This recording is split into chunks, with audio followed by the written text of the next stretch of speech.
College ako sa Ateneo, nagtrabaho ako sa McDonald's. Naging manager ako ng isang store. Alam niyo po, meron dalawang klaseng thinking eh.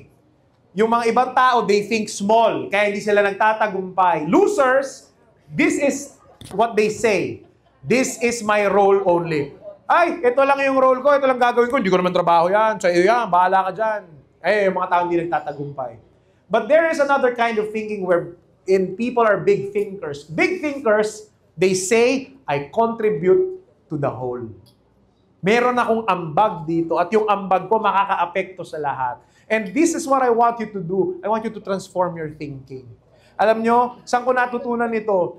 Minsan po ako nagtrabaho pagka-graduate ko ng college. Nag-college ako sa Ateneo. Nagtrabaho ako sa McDonald's. Naging manager ako ng isang store. Eh, pag naging manager ka ng store, pagdadaanan mo mula paglilinis ng inodoro hanggang sa pagpaplano, pagpamando ng mga tao, lahat. Magluto ng fries, mag-bread ng manok, lahat. Maglinis ng back sink, grease trap, na ang baho-baho, lahat yan. Pero alam nyo, kung meron man akong natutunan dun sa stint ko sa fast food, isa kaming malaking team. Kasi mula pagpasok ng customer hanggang sa paglabas niyan, merong taong nakakasalamuha yan. At merong iba-ibang role ang bawat isa. At kailangan ibigay namin yung best for a perfect customer experience. Ganun kahalaga. Bakit? Tandaan nyo ito. Because the goal is always more important than your role.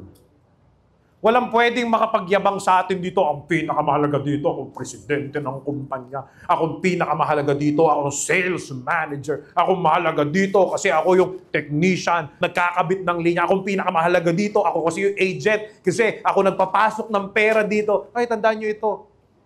Mahalaga yung role mo, pero hindi lang ikaw ang mahalaga. Mahalaga ang lahat.